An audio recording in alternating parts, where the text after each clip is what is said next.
Well, we'll call the meeting to order, 7 o'clock. So instead of roll call, I guess there's only one member of us absent, and that'd be Dan Griffin. So note, I guess. And then, Aaron, do you want to read the public hearing?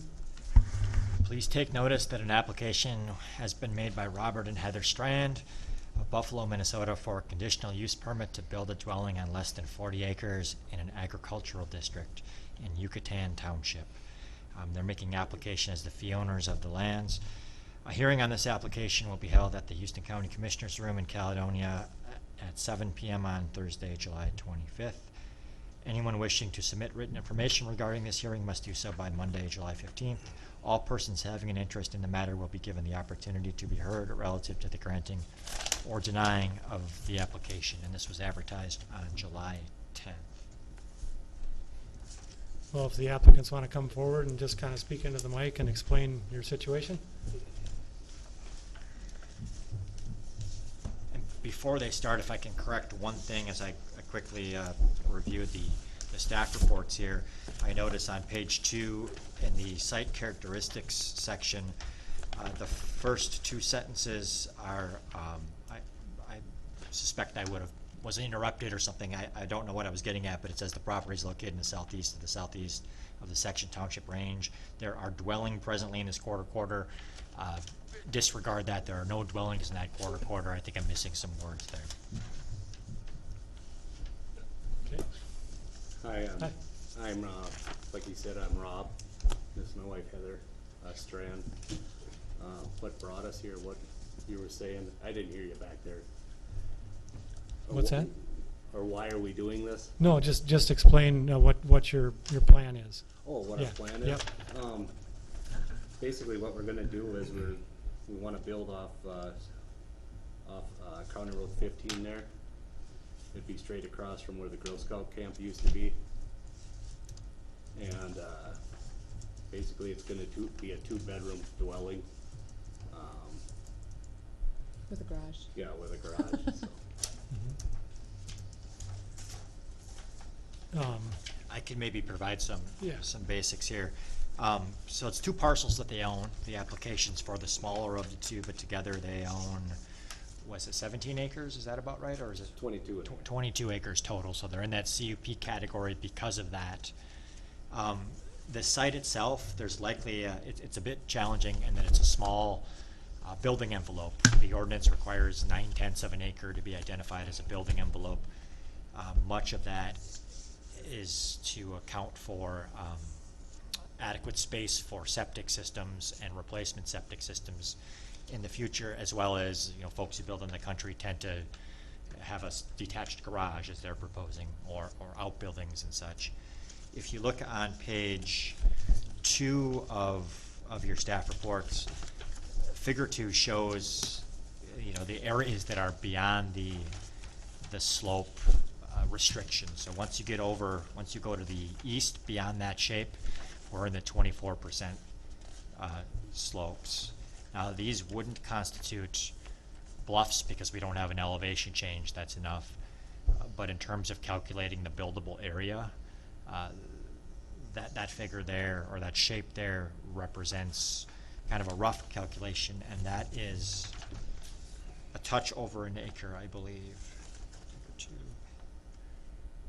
That's a 1 acre, so that's 1/10 more than they would need.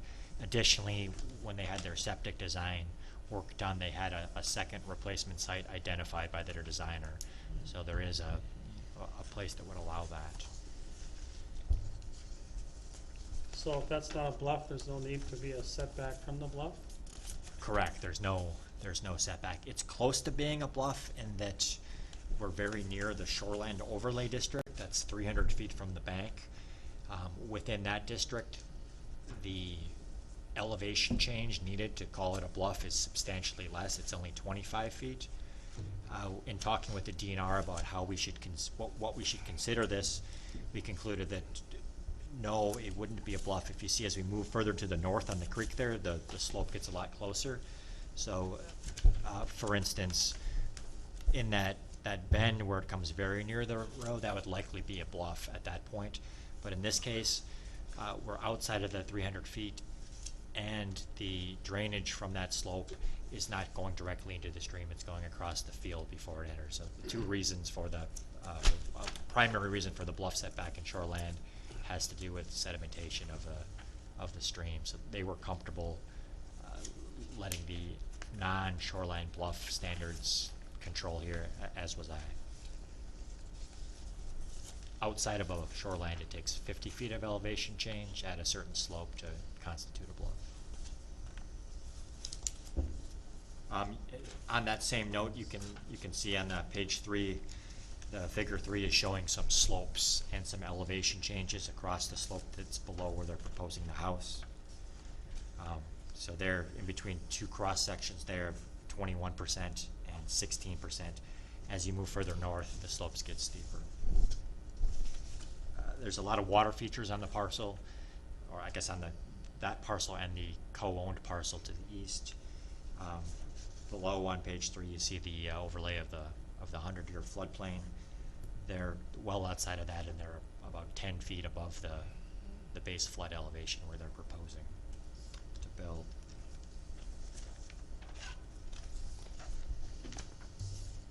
In terms of soils, these aren't soils that have ever been farmed, and they're also not in the restricted soils category for houses on less than 40 acres.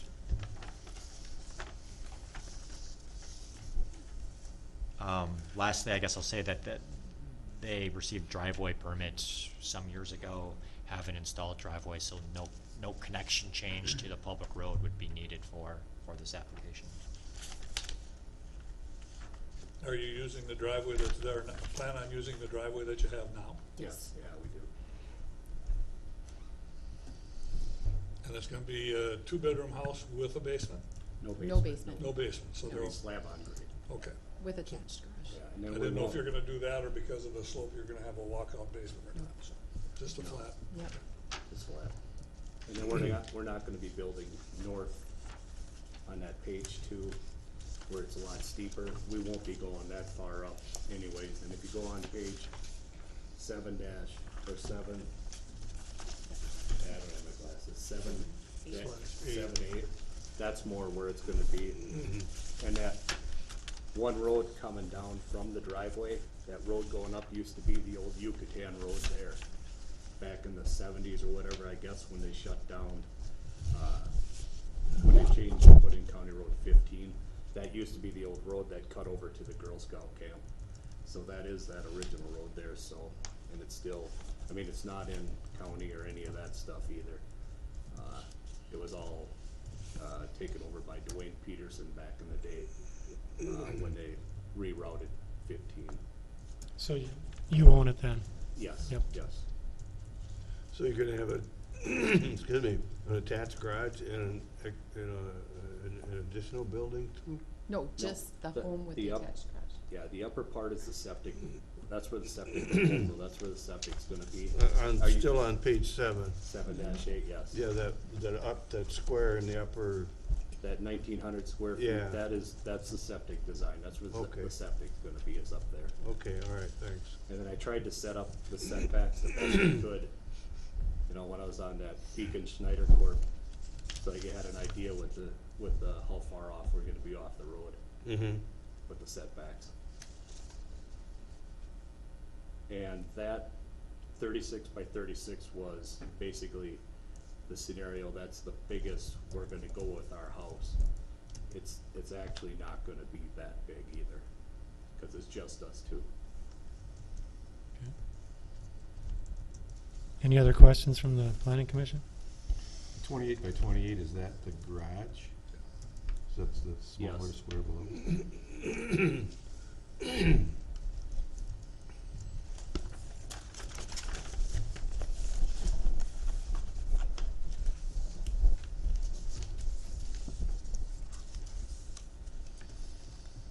If there are no further questions, then I guess the public could be invited to speak if anybody has any input. So if you want to take a break. You guys wanna slide back so they can come up and sit? Thank you. Yes, then we can hear you.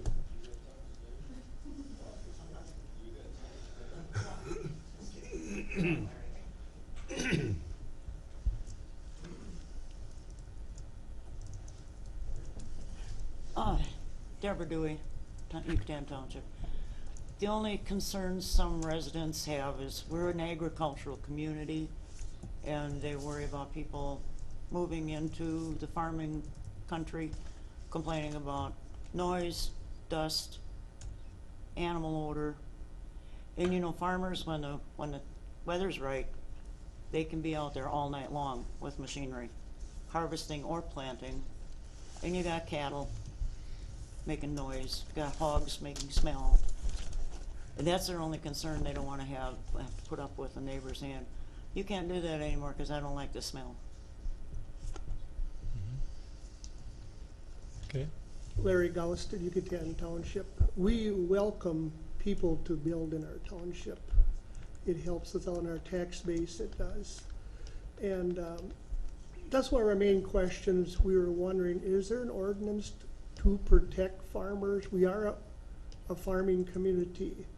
Is there an ordinance on the books actually, to the protect us? first part of the zoning ordinance, it says basically that this is an agricultural protection district, and there are odors and there are Right, machines and stuff. It's actually, wouldn't everybody agree that that's in here? okay. So, That's our biggest question, but Right. like I say, we welcome people to build in our township. Just we want to make sure all the Ts are crossed, Is are dotted, and everything, you know, right. ahead of time. And then we might invite the applicants back up to speak to that when you're Okay, done too, so to see what Okay. they think about that too, so thank you. appreciate Thank it. you. You bet.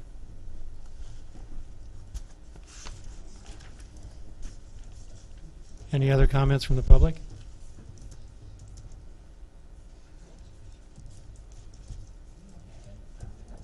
Okay, you guys want to come back up here for a sec? Well, I guess you kind of heard the concern, and I guess I'd just ask if you want to just speak to that.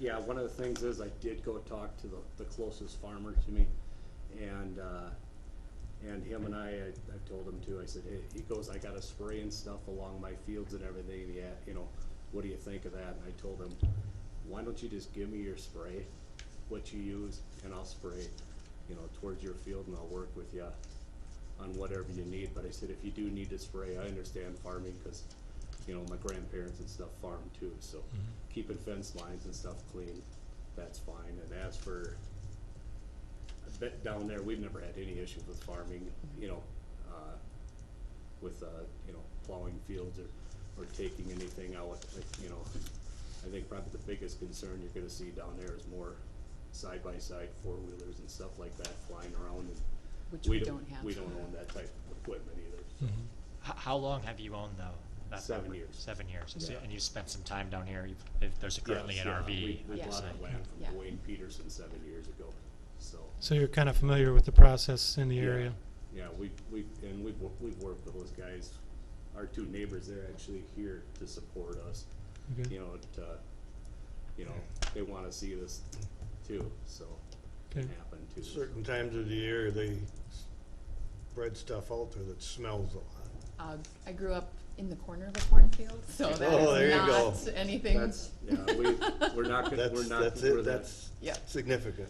Yeah, our neighbors had We're not gonna- sheep, and down the road was a hog farm, so, which was not always ideal, but it's fresh country air. Yeah. And we respect Deb's concerns and what was asked of her, for sure, so, and they are good questions. Mhm. And no, we're not the ones, you know, not unless they were gonna go spray it on the house. You know what I'm saying? Other than that, you know, they gotta make money, farmers gotta be able to make money and stuff, and we respect that. Absolutely. And I guess I'll add that complaints like that stem from a zoning ordinance would come into my office. I've yet to get a odor noise complaint in my 3-year tenure in the county related to farming on an existing operation. Those are common when someone's proposing something new from the folks who already live around there. But in terms of somebody moving in next to an existing farm, I just don't get those complaints. Every now and then we get one about manure on the road, but those just as frequently come in from either township officials or county officials when it's their road that's getting covered. So I don't know if it's a pervasive problem. For me, in reference to the spraying, kind of a two-way street. Should be spraying when it's windy so it drifts. I think everybody uses a little common sense. I don't see that being that much of an issue. No. And spray's expensive. They're not Yeah, gonna right. waste. They're not gonna spray it all over the place, so I'm not worried about that at all, so. Okay. Any other questions from up here? Well, if you want to just head back again.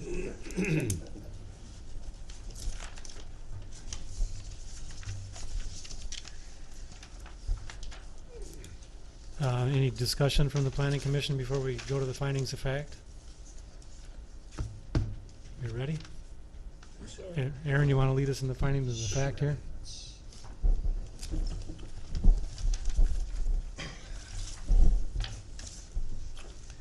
Okay, the planning commission must make findings when considering a conditional use permit. There are, our application, there are 15 findings. They do not all apply. In this case, in your staff reports, we've identified 4 findings that we do not believe are applicable. Hearing no objections, I will consider findings number 8, 9, 12, and 14 to be not applicable. I agree. Okay. I I agree. agree. I agree. I'll read each applicable finding. I'll provide you with the staff analysis. I'll ask you for a yes or no vote, any reason for your vote. If you agree with the staff analysis, you can simply say so. If you agree with the comments made by another member, you can simply say so. If you have reasons beyond that, please state those. Number 1, that the proposed use conforms to the county land use plan. The analysis in this case is the proposal satisfies all the ordinance requirements applicable to non-farm dwellings. Bob? I agree with staff analysis. Larry? I agree. Ed? I agree. Rich? I agree. Jim? I agree with staff analysis. And I guess I should clarify, I should have said something earlier. We have a new member tonight. You've all probably noticed that. And I'm noticing now, especially because we have two Roberts. So you're Bob. What would you like to be called? You go by Robert or Bob? Robert's fine. Okay, that will make it easier. So Robert. Be Bob 1 and Bob 2 if you want. I agree with the staff analysis. Number 2, that the applicant demonstrates a need for the proposed use. The analysis in this case is that the applicants have elected to live in Houston County and will require housing. Larry? I agree with staff analysis, and as indicated by the township official, they encourage people to build in their township.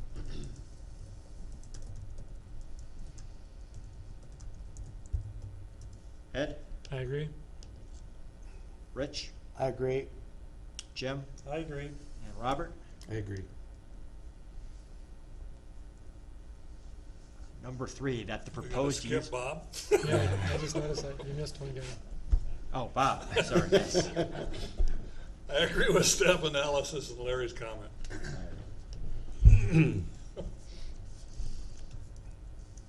As much as I like to not go in the same order all the time, I find that all too common. I'm missing folks when I try to not make one person go first every time. Number 3, that the proposed use will not degrade the water quality of the county. And Ed? I agree, and I looked at their proposal here. Looks like their homework is all done on that too, so.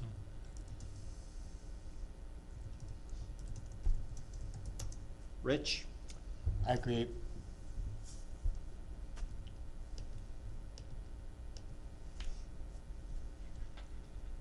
And you know, I didn't give you something to agree with, so I'm gonna do that now. So the analysis in that case is wastewater is a potential pollutant associated with any dwelling. The applicants will install an on-site sewage treatment system meeting all applicable standards. No other impacts are anticipated. And I'm assuming that when you agree based on when you read that in there. Minnesota requires that. Jim?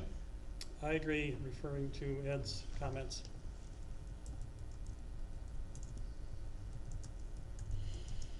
Robert? I agree. Bob? I agree. And Larry? I agree with staff analysis. Number 4, let's see if we can get through this one without any redos. That the proposed use will not adversely increase the quantity of water runoff. The analysis in this case is an erosion control plan will be required with the application for a zoning permit, which will address post-construction site drainage. The effects of increased runoff due to impervious surfaces, such as a roof or a driveway, are estimated to be negligible. The field downslope provides ample buffer and infiltration area between the house and the creek. Rich? I agree with the staff analysis. Jim? I agree. Robert? I agree. Bob? I agree with the analysis, with the notation that this is a relatively small structure, so that there isn't gonna be that big an increase in water runoff going down the slope.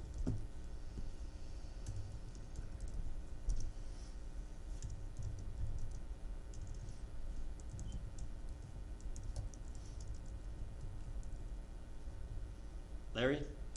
I agree with staff analysis and the fact that they have erosion control built into their plan already.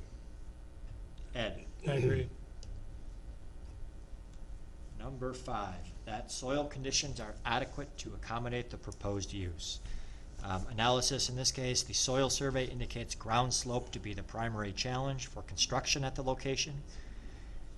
The applicants proposed a walkout style structure designed to complement the existing slopes. So as we heard earlier, the proposal is for a at-grade structure, so we would need to come up with something beyond that if you all would agree with that they meet this standard.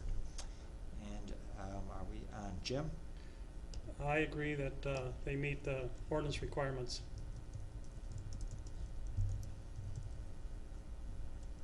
Robert? I just have a question on the slab on grade. Are you guys gonna be putting in footings and foundation walls so the slab doesn't move, or are you just gonna? No, it's gonna have footings, yes. Is it? Okay. Yes. I agree with the staff analysis. Is the footings part of that makes you more comfortable with it? Would the Yes. footings be the reason?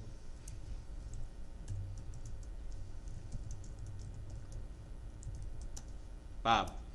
I agree with analysis and Robert's notation. Larry? I agree with analysis. Ed? I agree. Rich? I agree. Number 6, that potential pollution hazards have been addressed and that standards have been met. Wastewater and erosion are 2 potential hazards. Both will be mitigated to an acceptable extent for the reasons stated in findings 3 and 4. So that would be the erosion control plan and the approved septic. Robert? I agree. Bob? Agree with staff analysis. Larry? I agree. Ed? I agree. Rich? I agree. And Jim? I agree. Number 7, that adequate utilities, access roads, drainage, and other necessary facilities have been or are being provided.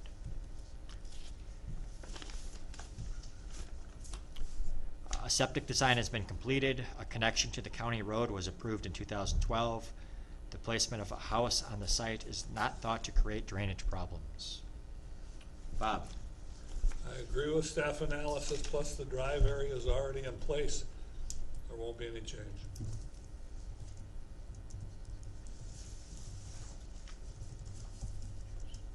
Larry? I agree with the information Bob gave us. Ed? I agree. Rich? I agree. Jim? I agree with staff analysis. And Robert? We don't have to consider being new to this. We don't have to consider electrical or gas or any of those issues on the building site. That's up to the homeowner to coordinate that, is that correct? We don't have those types of utilities at the consumer level are not covered under our ordinance. Okay. I mean, if you thought it was gonna be a problem, however, you might consider it. I don't know if there's a, No, I just don't want them to forget to contact. That's usually Rura, covered by the company. recommendation to comply with all state, federal, local ordinances. Okay. I Sounds agree. like that you have power on the site already? All that stuff's in place? Is it? Okay. I agree with staff analysis. number 8 is not applicable.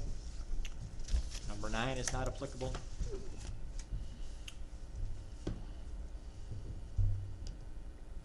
Number 10, that the conditional use will not be injurious to the use and enjoyment of other property in the immediate vicinity for the purposes already permitted. No impacts on permitted uses on neighboring properties are anticipated, and no comments were received from property owners on the application. Larry? I agree with staff analysis and the fact that we discussed the issues unique to agricultural area.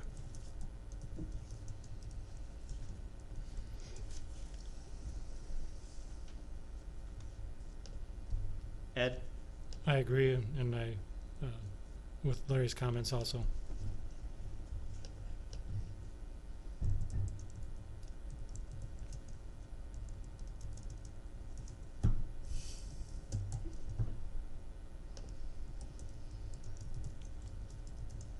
Rich? I agree, plus, you can tell board members, thought encouraged, building there.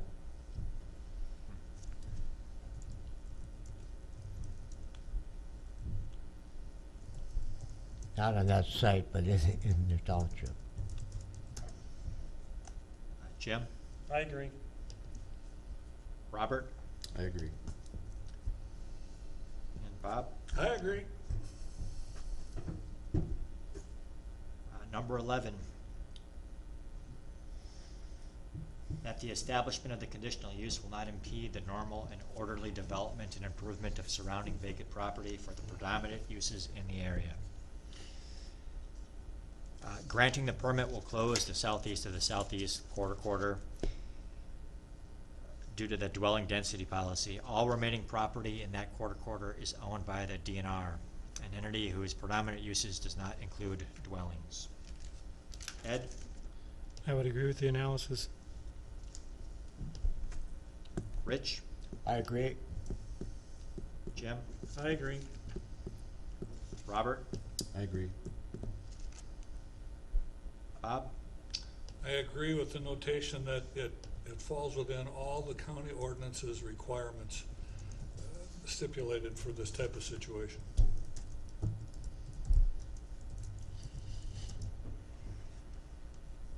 And Larry? I agree.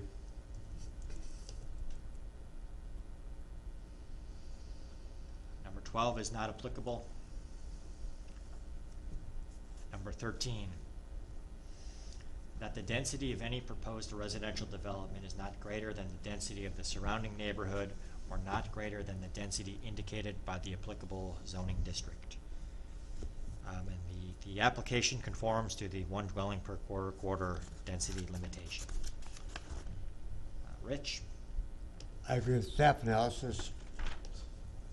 Jim? I agree with staff analysis. Robert? I agree. Bob? I agree. Larry? I agree. Ed? I agree. Number 14 is not applicable. Number 15, that site-specific conditions and such other conditions are established as required for the protection of the public's health, safety, morals, and general welfare. And the analysis in this case is the addition of a house is not anticipated to have any effect on the health, safety, morals, or general welfare. Jim? I agree with staff analysis. Robert? I agree. Bob? I agree. Larry? I agree. Ed? I agree. Rich? I agree.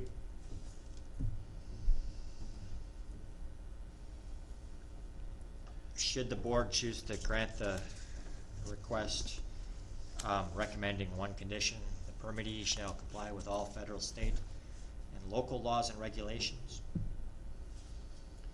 Prior to making a motion to grant or deny,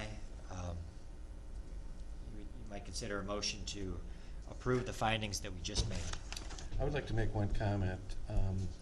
It is not taking up any usable farming land to take away from the neighbors or anybody else that wants to, in the last 10 years, farm this spot in itself. So that's part of the ordinances that I think you were referring to. So it's not gonna hurt anybody for those guys to build it as far as the agricultural acreage within the county.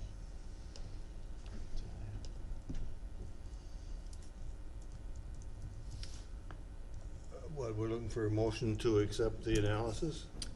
To approve the findings. Approve the finding. I'll make a motion that we approve the findings. Second. All in favor? Aye. All right. Any opposed? And motion carries. And then I guess we could entertain a motion to recommend the approval or denial of the permit application. So, So moved. second to that motion? I'll second it. Motion's been made and seconded. Anybody? I'm sorry, can I One more quickly, can I suggest some language that you would vote on? Certainly. And that would be to recommend approval of a conditional use permit for a non-farm dwelling with the condition or with the condition that I stated, they comply with all federal, state, local laws and regulations. One clarification, do they understand that we don't approve this? We recommend to the Board of Supervisors and they do the final approval? So I'll say that again, and maybe if. I'm sorry. I think it's fine if, someone just makes a motion based on how I state it, but the recommended motion would be recommend approval of conditional use permit for non-farm dwelling with one condition. And The that person can, that made the original motion should accept that change and move forward. and who We got made a the, motion and a second, you don't like the way it was. Whoever made the motion should agree to your change in language with their motion, and I agree to the change as well. Rather than do another motion while there's still one on the Yeah. table. so Larry made Okay. the motion, right? Yep. Yes. Do you agree with the changes? Yes, I accept the changes. Thank And- you. And And Bob with said, my the second, I accept the changes as well. Okay. motion's been made and seconded. All in favor? Any opposed? Motion carries. Next county board meeting is August. I'm not sure, do you know? You had it in here, didn't you? There's probably in there, yeah, that's, I forget where I saw that. I will be in The contact with second you. Tuesday in August, whatever date that is. Second Tuesday. You don't have to be there for it, I mean. And I guess we could review the minutes of last meeting and, Just point of order, I guess, they don't have to stay for the rest of the meeting if they don't want to. everybody hear that? I guess it's up to you. It's gonna be about 2 The second Tuesday in August is the 8th. That's the 8th of August, 9:30, if you want to come. It is the second Tuesday. The first is the first Tuesday, the 8th is the second Tuesday. Thank you for that clarification. Well, if you can find the door so you can get out, Thanks for everything coming. is good. We aren't gonna be here long. Don't count, don't. Oh, And then I guess I'll recommend approval of the minutes. I'll second it. motion's been made and seconded. All in favor? Aye. Any opposed? Motion carries. And then I saw on the agenda where we have a little discussion here too or something. Discussion, yeah. On general setbacks and non-compliant parcels created by parcel splits. Take one and pass it down.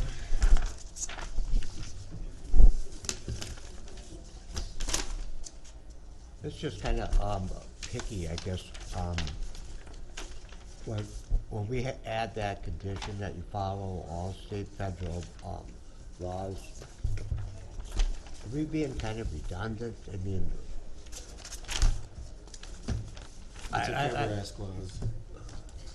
Yeah. It just covers our butt. Covers all the. Yeah, why Is not? that the only reason that? It's you just don't- another tool, if there's ever an issue, it's on the permits. It's another tool you could use to compel compliance if you ever found that you needed to. Yeah, okay.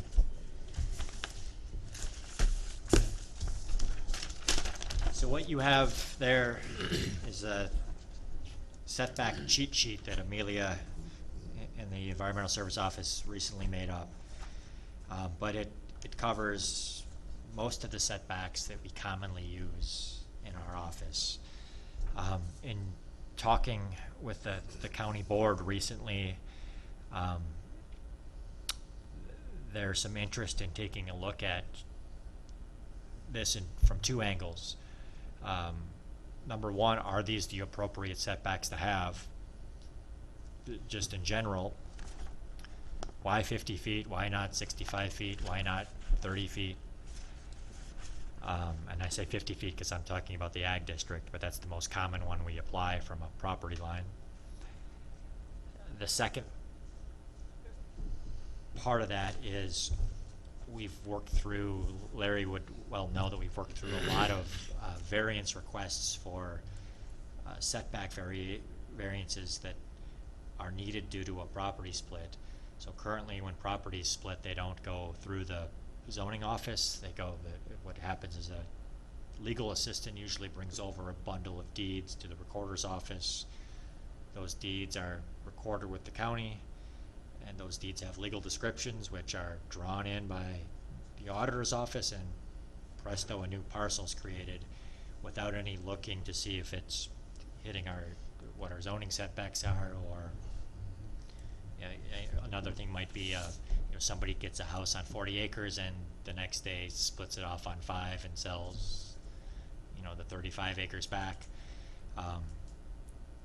So I guess there's things that there's things that can happen when a property is split that create zoning problems in the future. And should the setbacks perhaps be different in that way?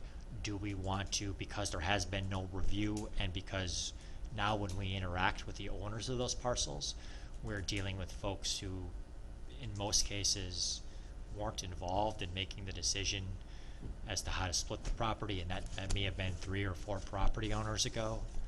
They just simply purchased a piece of property and come to learn that the line shouldn't be 10 feet from my pole shed, it should be 50 feet. The most common scenario is a farm with acreage is sold, and the buyer's another farmer who doesn't want another house. They want the tillable, and then the house is split off, usually on tight lines right around the buildings, and sold to another party who buys many times a nice house in a nice location, but some zoning problems as well.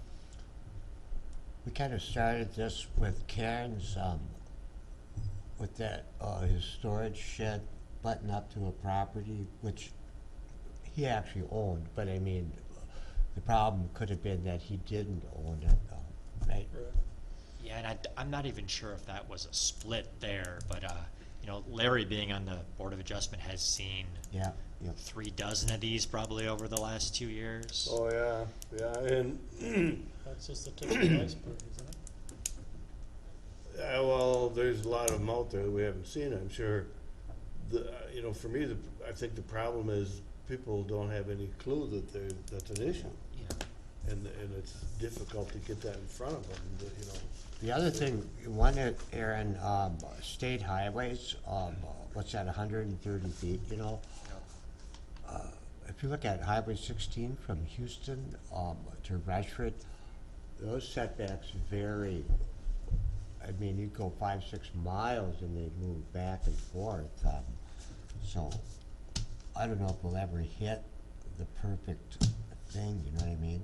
Well, those are primarily pre-zoning structures, and that is not a situation where somebody finds themselves before the Board of Adjustment, because those were there, and the road was either there or put there after the houses were there.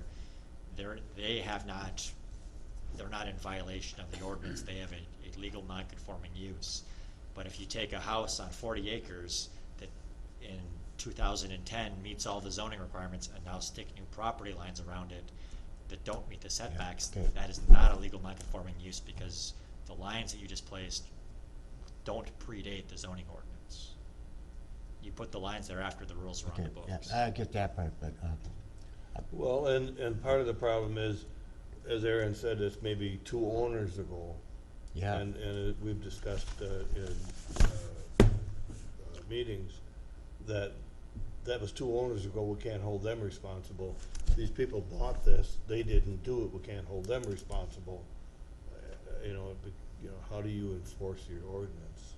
Yeah, And we don't proactively enforce this rule. The way that it's handled now is, even if I'm aware that a split occurred, I don't send them a letter and say, you need to either apply for a variance or buy more property or move your buildings. They don't hear from me, but if they apply for a permit, if they want something from the county, we'll then say, you're not eligible for permits until you fix this. and for the property owner, they probably bought that property with it, they had a purpose, express purpose for it, not knowing that maybe it doesn't meet the requirements, so that there they are. Yeah, I think that's probably a good assumption. I don't believe that we've had somebody in the Board of Adjustment meetings yet who said, I knowingly bought this knowing that it Right. was a problem. They all are surprised to hear it, and often it's unrelated. It will be, I want to put a deck on my house, and you're telling me I can't do that because my woodshed is too close to this property Yeah. line. So it's, those are not always pleasant conversations that I get to have with those individuals. However, not doing that, why have the rule at that point in time if you can, why have a setback if you can place a line afoul of the setback with no consequence? Our consequences, the consequence that we apply is a minimal consequence. It's you can walk away now and not do the deck, and the county's not going to pursue it. But if you want the permit for this, you're going to have to fix it.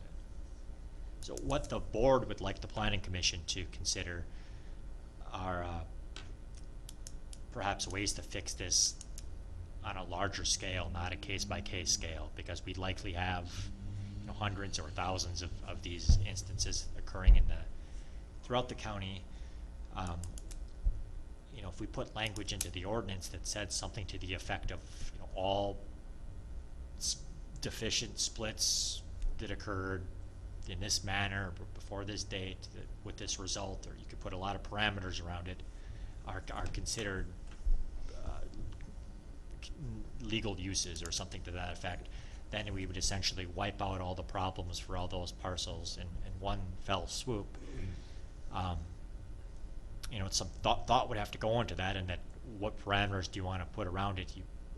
If I were making recommendations to you, I would say that if someone builds something with no permit, we probably don't want to wipe the slate clean on that. Yeah. But if it's a property line put in, you're almost always dealing with a new owner that didn't have a say in where the line went.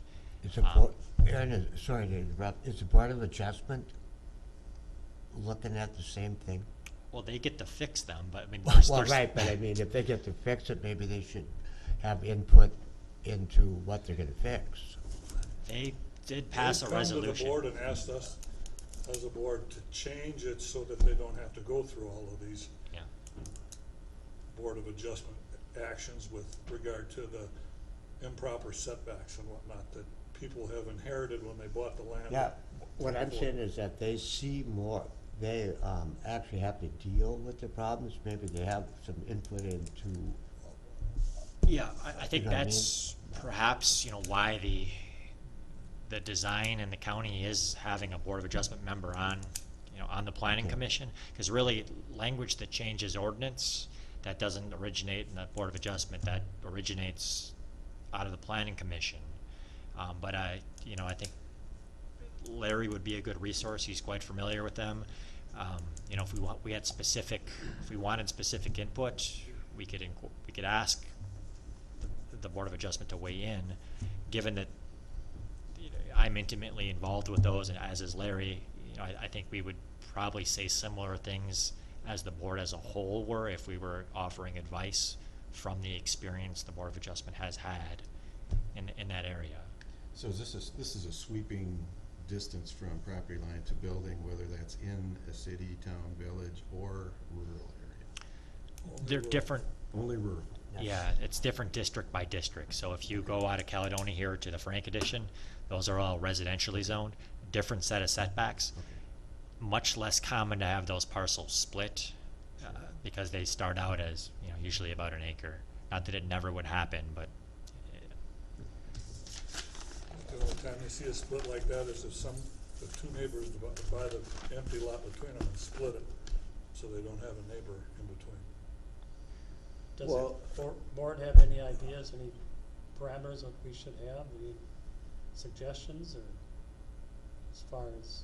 Well, it comes to mind too that I think we need to have some method of making people aware when they're doing a split to have it done legally. The other thing that I wonder sometimes is if somebody buys a parcel and then they say, yeah, I know it's not legal, but they always give you a variance anyhow. I'm gonna buy it and roll the dice. I'll take my chances and pay for my mistake later, hopefully. Yeah, Hopefully. yeah, right? said, well, Or dump it I out. mean, I've seen where people have been very cautious and they say, well, this is not a legal parcel, because of that. And the person, next case says, well, I'll buy it and I'll get a variance. well, we are working on a way to formally review those. Okay, yeah. So if we were to do,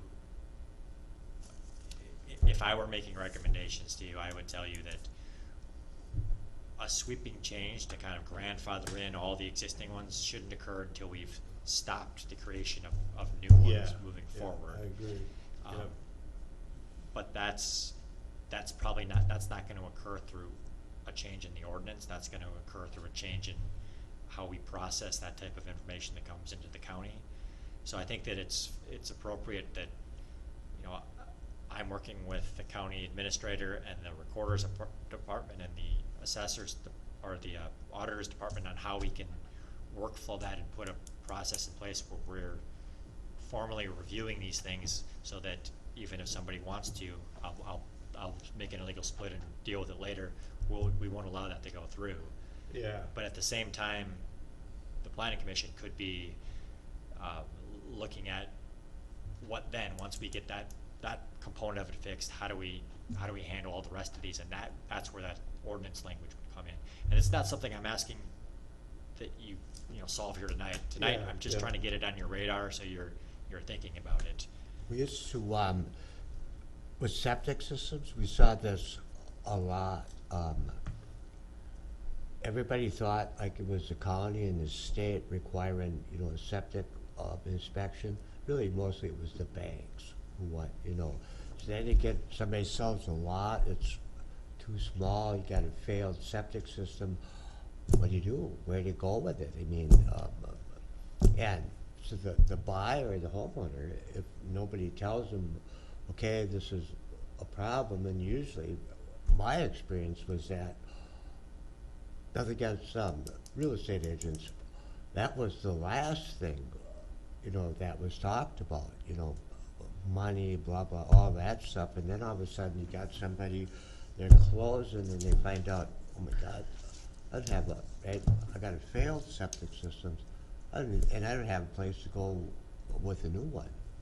And there's a mandate from the state that's been in the books since 1996 that we don't allow the creation of any new parcel that doesn't have locations for two type 1 right. septic systems. I mean, this is kind of the same thing where, But if you're not reviewing the splits, then how do you, the Yeah. splits occur before we're Yeah. aware of them. So that would solve, in large part, that problem as well.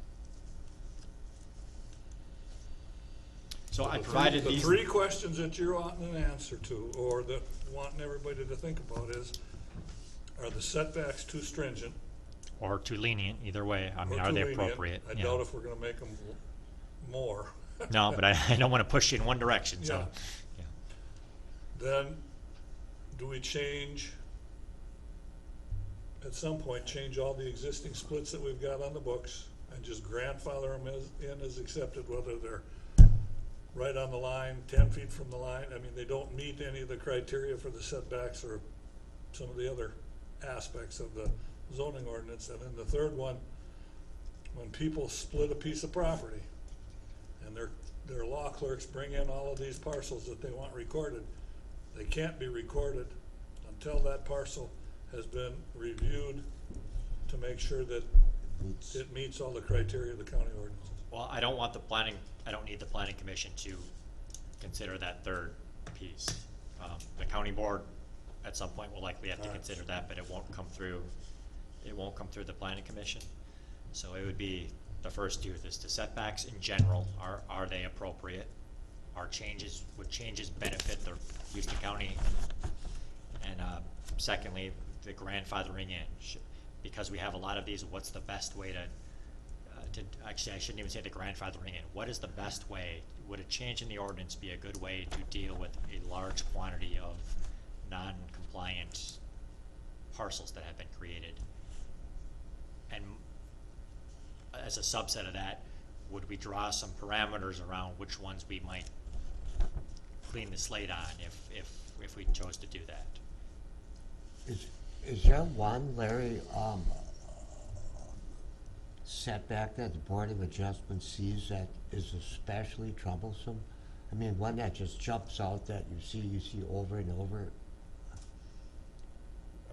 Or is every piece Well, of- like Aaron said, you know, it's usually, I mean, I think of it as,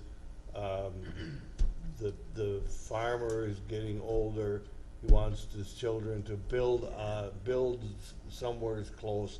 We're gonna give you the land and we're gonna parcel it off. And, you know, they want it as close into the buildings and everything else. They don't want it way out there generally. And that's when they get it, and they come in with some pretty crazy property lines, really. And I could see like an established older family farm. So the owner wants to stay there, right? Yep. And he wants to keep the house and, the outbuildings. Yeah, and the kids want a new house. Yeah, he wants to sell some land to his kids, and then they want to chunk another big chunk off to somebody else, and it's kind of their retirement, basically. Well, And then all of a sudden you got 3 parcels, and well, that last one, I think people are aware they can't do that. Because a lot of people come up with that one per quarter, and they. No, the last one That's was- very misunderstood. the last one was sell the farmland off, Well, which wouldn't have anything to do with the quarter. yeah, that's true. Yeah. If Okay. the ordinances change and they cannot be recorded until they've been reviewed, dad can't sell to son or daughter if the buildings are too close to the property line. Now you gotta revise your sale and move that property line to stay in compliance as far as the setbacks. But we don't get to deal with that, Aaron, you said. We That's a don't county now. board, we just. Well, but I think he's saying that's the county board's responsibility Yeah. to make a rule that says you can't, that the county board has to be involved in all splits. It wouldn't be done through the ordinance. That can be done under 2018 Minnesota law. By resolution, the county board can opt in for that review. So we don't need to change the ordinance to do that. So And that could that's be, why. that could be after the sale. No, it would be. Shouldn't be. Well, they could sell it, but we wouldn't record it. So if they want to sell property without recording it with the county, they could do that. But I think almost all sales, if a bank's involved, they're not gonna. Sure. They won't get money. Well, and if you don't record it, it's like it ain't done, it hasn't been done. Essentially, right. So we can say Yeah. we won't record it. You guys can, you could sell it all And you the want. hard part is getting in front of that. The hard part would be the first 6 to 12 months. After that, I think we'd have most of the parties who work in that area familiar with our processes. Yeah. In most cases, I don't think that there's an intent to create the splits I agree. in a way that's not problematic. It's just the farmer said as tight as possible, so that's what they did. But when we have caught them prior to them being recorded, there's been very little resistance to, you could just make some suggestions, or you could just tweak this a little bit and you'd be fine, and they say, sure. So I think it'd be, Most of what you see in front of you is stuff that happened fairly recently, isn't it? I don't know that that's the case. I think it's, generations ago. I mean, not all, it runs the gamut, but there's a Yeah. lot from the 90s that come through. The most recent one was late 2000s, so it's, I don't think there's one. But there was an issue about last month where that guy out by Badger Hill bought some land and then it was too small to, Meyer, whatever happened there. somebody built a shop. Yeah, and it was too close to the line and he had to, I forget what all happened, but that was recent. Yeah. That land swap was recent. You know, so that's what you'd get ahead of if you had them all reviewed by Yeah. hearing then. Yeah, and I think the trend, if you were to look at just the splits in general, which I have not, but I would estimate that the splits are becoming more frequent, not less frequent. Well, especially in down my area in Crescent, I mean, that's such a urban area. It's, Yeah. Aaron, just a setback from a well from a property line is 3 feet? Is And that correct? That's not a county enforced, we just provide that as a piece of information to folks. That's a state reg, we don't administer that. I guess, I mean, we could put something in the ordinance if the county wanted to, but we currently don't have any. We make things set back from wells, but if somebody wants to put a well in, they don't come to us for a permit to do that. They go to the Department Health of Health. Department. Yeah. One thing I wouldn't mind seeing changed would be the height restriction for buildings. I think it'd make more sense to build some stuff higher instead of keep sprawling all over the countryside too, so that's something that'd be interesting to look at. So what, is there like do you have like a timeline of when you wanna Well, have this done by, or? I would suggest that we keep the scope of this narrowed pretty well, because we are working on the comprehensive plan, so any sort of major overhaul, it would make more sense to wait and do that after the comp plan is finished. But the board did direct that they would like a look at these setbacks, the two items that we discussed tonight, and they would consider that before the comp plan is done, if there's the right plan that came up to that. In terms of timelines, I thought that perhaps if there's it's introduced the top tonight, maybe next meeting, we can again have some discussions. I will try to have some written suggestions perhaps, if you're coming up with something that you feel is excellent, it might benefit to write that down too, and we can, but I'll take some good notes at the next meeting, and from there, I guess, from meeting to meeting, I could revise those and bring them back. And if we ever get to a point where everyone's comfortable with them, we would have to have a public hearing to amend the ordinance, so we could go through that process. You said Winona County has a setback of 15 feet? Winona County has more types of ag districts. So I know that because I live in Winona County, and I'm in a rural preserve district, which is a subset of the ag districts, I guess, and my setback is 15 feet Okay. From a property line? from a property line, yeah. So where did the 50 feet come from? Does anybody know? We had a conversation with the board. No, the answer is I don't definitively know. The speculation is that it's due to two things. One being we're not certain where property lines are, so having a buffer in there to be sure you're building your structure on your property. If you say you have to set back 50 feet or a substantial distance, that's going to serve that purpose. And then the other thought is that if you live, if it's 15 feet and you own 40 acres and your neighbor owns 40 acres, but you both build 15 feet from the line, you're right on top of one another. Or if you're there first and then your neighbor decides to build, you might not, you chose to live out in the ag district, you might not want someone quite that close to you, was the other opinion I heard. Sure. Well, I don't know, that's kind of questionable too. I mean, if they didn't want somebody to build it, they should have bought the lot, or, you know, that's, or just lay of the land, maybe that's the best way to put, where to put the house. Could Who well be. knows? Yeah. So I guess, mull that over, if, feel free to call if you're wondering about something, and, or if you have an idea you wanna just bounce off someone. I'd love to hear from you, and I'll keep a record of that, and we can, Every once in a while, well, like in this one area in Mining Creek, but there was talk, somebody's gonna put a housing development up, right? Well, we don't want that there, and I thought, okay, if you don't want that there, then you have to buy that land to keep that out of there, otherwise they have as much right to buy that land and build there as anybody. what it all should derive back to is that protecting public health, safety, and welfare. And I guess specific to the ag district, what's the appropriate distance for that? And welfare might mean different things to different people, but that's really where it's, you know, up to the individuals sitting, you individuals, to interpret that as you see fit and come up with you know, some sort of regulation that makes sense to you as a body. Question I have is, you know, since the county took over the zoning for the La Crescent Township, did La Crescent Township have different rules than the county? 95% same. They They, should- they did originally some, but, Is that how all took- those houses were developed, you know, like along Highway 16, south of La Crescent and above Pine Creek, and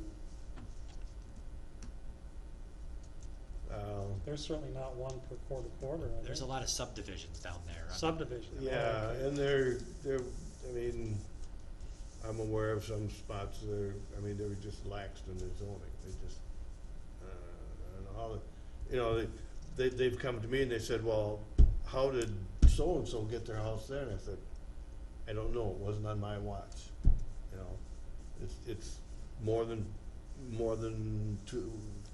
one per quarter. Right. And they said, how'd they get there? I said, you know, I don't know, talk to the previous guy. Okay. But And there is are some of ways, that. I mean, there's a lot of subdivisions, or if you're a lot of record, you're exempt from that if, you know, it's Yeah. only, so there's a lot of different ways. And then the rules on the one per quarter slowly changed. You know, my understanding is they slowly became more restrictive as time went on, where we have situations where second farm dwellings are being permitted in the 90s. Yeah, yeah. And then once they're there, you know, they're there. Well, and then there's always the mother-in-law house or apartment. I mean, Yeah. they're always a sticker. And those didn't used to be interim uses, so you can't think about it in terms of our current rules necessarily, because Now it has to be an interim use and it has to be a mobile home kind of thing. right, but and in 1990, that was very different. You know? But the Yeah. mother-in-law houses that are supposed to, as soon as the mother-in-law dies or whatever. Yeah, but they built a house with footings and Yeah, everything, I yeah. mean. But when What that are the person chances of that passes or happening? whatever, that house still stays there, yeah, that happens, has happened a lot. I know there's a couple of them I checked on and I said, well, did they get a variance for that? And they said, yeah, I'm sure they did. And I said, well, where is that? Well, that was a verbal variance. Well, we'd hope to solve all the problems or the frustrations you have with the ordinance tonight, and try to keep it as limited to that scope as we can, but I Yeah. look forward to hearing your thoughts. Motion to adjourn, I'll make the motion to adjourn. second? Second. All in favor? Aye. Motion carries.